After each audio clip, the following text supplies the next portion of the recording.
प्यारी प्यारी कन्या राशि वाले लोग, आई नो ये आपका 2025 लोगों को एडवाइस देने में ही चला गया है। आपने खुद को आइसोलेशन में रखा हुआ है। आप ज्यादा किसी से बात नहीं कर रहे, आप किसी से कुछ लेना देना नहीं है आपका। जैसे ही मार्गी हुए हैं गुरु मोस्टली आपके 10th हाउस में, सो आपके पास लोग अपने आप आ रहे हैं, आपको अपॉर्चुनिटीज मिल रही है, आपके ग्रोथ हो रही है। प्रमोशन जिसका पेंडिंग था वो शुरू हो चुका है ऑलमोस्ट, जिसका अप्रैल में है तो भाई as per the company wise वो अप्रैल में होगा। ठीक है, इस साल 2026 में आपके लिए बहुत प्यारी प्यारी चीजें हैं वैसे तो। जैसे फॉर एग्जांपल केतु आपके 12वें घर में है। 12वें घर का केतु क्या करता है भाई जिंदगी में? वो आपको स्पीच के लिए बोलेगा भाई। For communication you have to speak.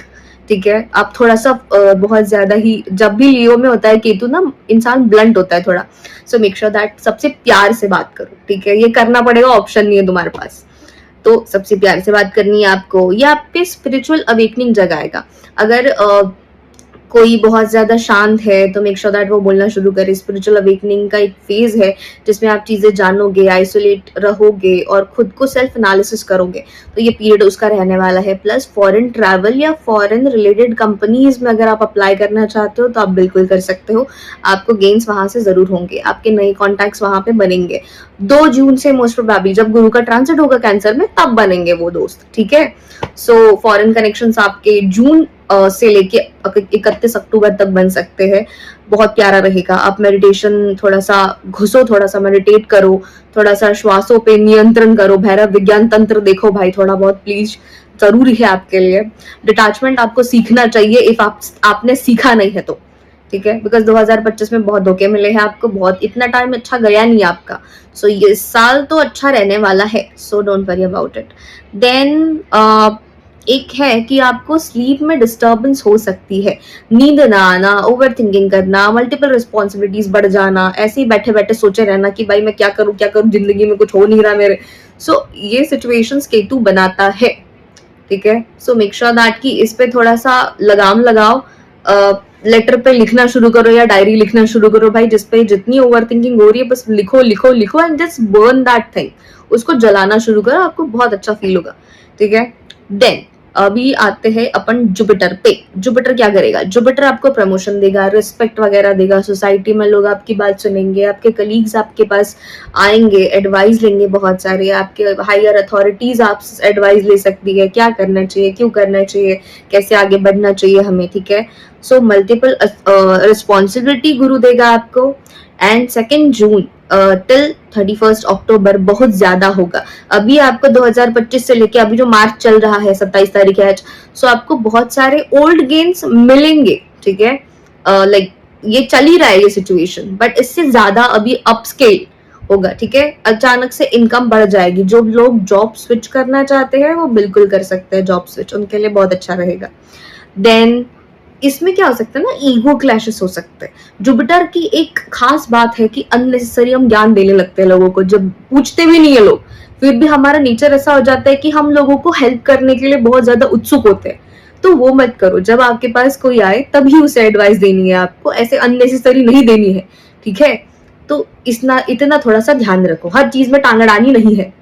ठीक है, जब वो 11th हाउस में जाएगा आपके कैंसर में, तो वो बहुत ज्यादा आपको मतलब बहुत ज्यादा ही प्रेरणा से भर देगा और ज्यादा ज्ञान दे देगा। आय भाव जो होता है 11वां हाउस हमारा, तो वहां से इनकम सोर्स आपके मल्टीपल बिजनेस हो सकते हैं, आप नया बिजनेस शुरू कर सकते हो, बहुत सारी चीजें आप कर सकते हो जून में। ठीक है, जून से लेके 31 अक्टूबर तक, तो वो फेज आपके लिए बहुत बहुत गोल्डन फेज है, ऐसा आप बोल सकते हो। देन गोल्डन ट्रांजिट जिसे हम बोलते हैं, फाइनेंशियल गेन्स तो पक्का है, प्लस नेटवर्क एक्सपांशन है। उसमें आप नए सर्कल से मिलोगे, नए लोगों से मिलोगे, नए लोगों से जुड़ोगे, तो ये आपके लिए अच्छा रहेगा। अब सबसे इंपॉर्टेंट प्लैनेट है आपका राहु, जो आपके 6th हाउस में है, जो कुंभ राशि में है। ठीक है, अब इसका प्रॉब्लम क्या है बताए? आप एनिमीज चलो आपसे ज्यादा मतलब डील नहीं कर सकते, एनिमीज वगैरह थोड़े से हार जाएंगे बेचारे, पीछे रह जाएंगे, आपसे लड़ नहीं पाएंगे। But the main thing is कि इसमें रोग रिपुरण का भाव है, 6ठा भाव, तो इसमें ना डेथ्स बढ़ने के चांसेस है, या जो बढ़ चुके हैं। मतलब अननेसेसरी स्पेंडिंग मत करना, ये भी चाहिए वो भी चाहिए, पैसा आने वाला है मेरे पास तो मैं हर जगह कुछ ना कुछ कर लेता हूँ, ऐसा मत करना। ठीक है, थोड़ा सा कंट्रोल करना, रिस्ट्रिक्ट करना खुद को नई चीजें बाय करने से टिल 5th ऑफ जून, जब 5 जून जब तक ये ट्रांजिट चलेगा, ठीक है। 5 के बाद ट्रांजिट होने वाला राहु केतु का। सो मेक श्योर दैट कि आप थोड़ा सा स्पेंडिंग पे ध्यान रखोगे। ओल्ड डेब्ट्स आपके धीरे धीरे क्लियर करना पहले शुरू करोगे, नई चीजों में स्पेंड मत करना, पहले पुराना क्लियर करो, ठीक है, इस पे ध्यान रखना। देन आते हैं भाई, और छठा भाव और एक चीज देता है कि भाई आपके जो बच्चे होंगे, ठीक है, जिनके भी बच्चे हैं वो बीमार हो सकते हैं सडनली, ठीक है, उनकी इम्यूनिटी इश्यूज हो सकते हैं, डाइजेस्टिव इश्यूज शुरू हो सकते हैं, अननेसेसरी बीमार रह सकते हैं इस ट्रांजिट तक, ठीक है, till 5 December. Make sure that कि अपने घर में काला कुत्ता लेके आओ। इफ नहीं है तो भाई स्ट्रीट डॉग को खाना खिलाना शुरू कर दो, बच्चे से खाना खिलवाना शुरू कर दो अपने, ठीक है, बच्चे अगर बीमार पड़ रहे हैं तो। देन पढ़ेंगे बिकॉज 6 में है राहु, पढ़ते हैं, ठीक है। एंड शनि है आपके 7वें घर में, मीन राशि में। सो इस टाइम पे ना मैरिज में थोड़ा प्रॉब्लम हो सकता है, पार्टनर बहुत ज्यादा किचकिच कर सकता है आपसे, ठीक है, अननेसेसरी बकवास हो सकती है उस पार्टनर के साथ बिकॉज ऑफ द आइसोलेशन। आप नहीं चाहते कि कोई आपको डिस्टर्ब करे, बट आपका पार्टनर डील कर रहे हो, भाई डील करना जरूरी भी है। जिनके रिश्ते नहीं हुए हैं, शादी नहीं हुई है, उनके लिए एक अच्छा पार्टनर इस साल उनको प्राप्त हो सकता है, ये मैं बोलूंगी। 7th में जब शनि होता है ना, तब पार्टनरशिप में बिजनेस बिल्कुल नहीं करना चाहिए इंसान को, ठीक है। तो मेक श्योर दैट की स्लो ग्रोथ होती है जब वो पार्टनरशिप में बिजनेस करते हैं लोग, जब सप्तम में शनि है तो। सो मेक श्योर दैट की थोड़ा सा आप, बिकॉज मीन राशि में है, क्रिएटिविटी में है, बहुत सारी चीजें आप करना चाहोगे, शनि स्लो है, सो क्लैशेस हो सकते हैं पार्टनर के साथ आपके unnecessary. So make sure that कि अकेले शुरू करना, धीरे धीरे शुरू करना, ज्यादा जल्दबाजी करने की जरूरत नहीं है भाई, ठीक है। मैरिज में आपकी रिस्पॉन्सिबिलिटीज बहुत ज्यादा बनी रहेंगी, आप खुद की डाइजेस्टिव इश्यूज आपको रह सकते हैं, उसको ठीक करना, ब्लंटनेस कम करनी है, खुद का ध्यान रखना है, अननेसेसरी स्पेंडिंग नहीं करनी है आपको, लोगों को अननेसेसरी ज्ञान देना नहीं है आपको, जब तक वो आपसे खुद ना सामने से पूछे। इतना ही आपको पूरे 2026 में ध्यान रखना है।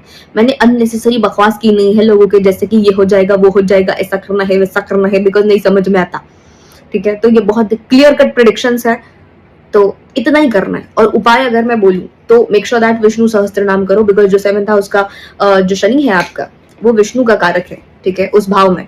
So make sure that Vishnu सहस्त्र नाम आप रिसाइड करना शुरू करो। देन आप देवी अथर्व शीर्ष का पाठ कर सकते हो, अपने बच्चे से करवा सकते हो, घर में चला सकते हो फॉर द हेल्थ परस्पेक्टिव और थोड़ा सा स्पिरिचुअल ग्रोथ के चक्कर में। और मेक श्योर दैट ऋग्वेद पढ़ना शुरू करो भाई, थोड़ा सा प्लीज, ठीक है। इतना ही आपको करना है, बाकी आपको कुछ करने की जरूरत नहीं है, इतना ही डेली करो, बिकॉज अननेसेसरी उपाय देके मैं आपका दिमाग खराब करना नहीं चाहती। सो इतना ही करो, इतना ही पर्याप्त है, ठीक है। All the best for you.